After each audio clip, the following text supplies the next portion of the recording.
powerful. I remember when I was, I don't know how old, but 3 or something. 6 when months. I saw Caravaggio. No, I mean, yeah, that's...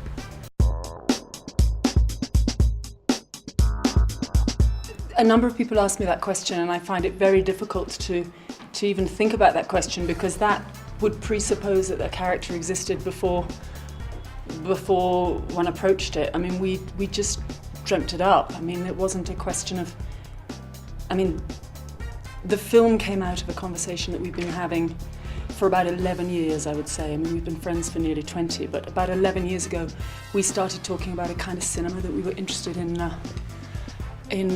playing with. And about 7 years ago, we started really thinking about this particular story and this particular milieu. And out of that discussion, out of the friendship, then out of the discussion, then out of the discussion of the milieu and melodrama and a kind of temperature of film that we wanted to look at, this woman appeared. But there was nothing 3D. It was like a tendency that we wanted to look for. Well, we knew that we wanted to look at melodrama, and we knew that we wanted to look at a kind of landscape that's very often dealt with in novels. I mean, there was a time when it was really dealt with a kind of real proper kind of reverence in film, but that's a long time before melodrama's become a sort of very derogatory term in the cinema.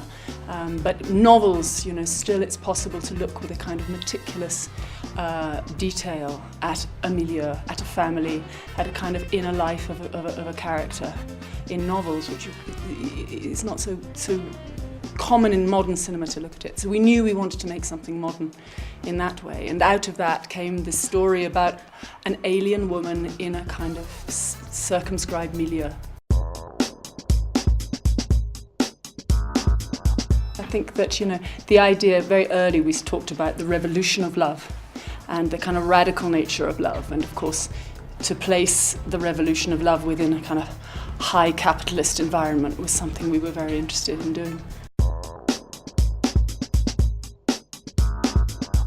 Well, I think when we started to look at the milieu of this haute bourgeois Milanese society, and we looked at the ways in which that families like the Recchis, the family in our film, how they make their money to start with, you know, the decisions that are made, the suppressions that are required, the fantasy that's required, the editing. They got a lot to be really discreet about, those families. You know, they made their money. This is not the feudal aristocracy of Visconti's leopard. These are people who made their cash during fascist Italy, and there's something really brutal about that. And for people to live that life in this sort of it is a fantastic world. To live that fantasy and to be in that denial means, you know, you have to cut bits off yourself. And for love, I think that the rule there is to use it as a contractualization thing more than something that recognizes the other. So I think that yes, love can be quite revolutionary when it comes to this kind of environment. I think it's, you know, you work with a different voice all the time. I mean, you know, in recent years I've worked with an American voice which is very often more foreign, or certainly as foreign as working in a different language. It's just, you know, part of the dressing up process. I do remember that. I thought you were going to ask me if I remember that night, and I don't, I have to say. I do remember sitting in a small cafe in Elgin in the north of Scotland with my family, having been 10-pin bowling, and getting a text saying that I was going to have to go to America. And I had a slight drooping of spirit, I have to confess, but that no one should take that personally.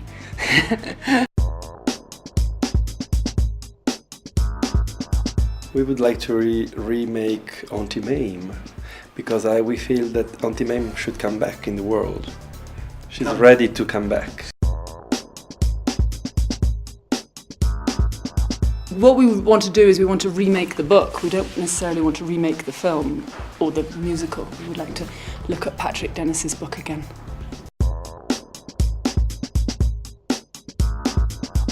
Yeah, there's something, I mean, the book is really pretty hardcore. I mean, there's something very playful about it and very, light-hearted, but at the heart of it, there's, Auntie Mame debunks racism. Every other chapter is about debunking racism or some kind of bigotry. And again, it's, looking at the ways in which rich people find sort of palatable ways of being really mean to each other.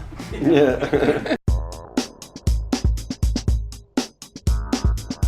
Well, honestly, the relationship that I have with Luca, the working relationship, is not only satisfying because of what it is, but also because it's for me what I started with. I started making films with one filmmaker, Derek Jarman. I worked for the first 9 years of my filmmaking life with one filmmaker. We made 7 films. That feeling of family and that feeling of continuity and a developing conversation is what I know, and frankly what I like. It's kind of what I'm in it for, to be honest with you. And so, yeah, I'm delighted to say that, I have a very profound relationship with another filmmaker. We have 5 films, I think, that are in development right now. I mean, on it goes. That's something that I know the best, and I maybe do the best. I'm not very good at going into parties where I don't know anybody.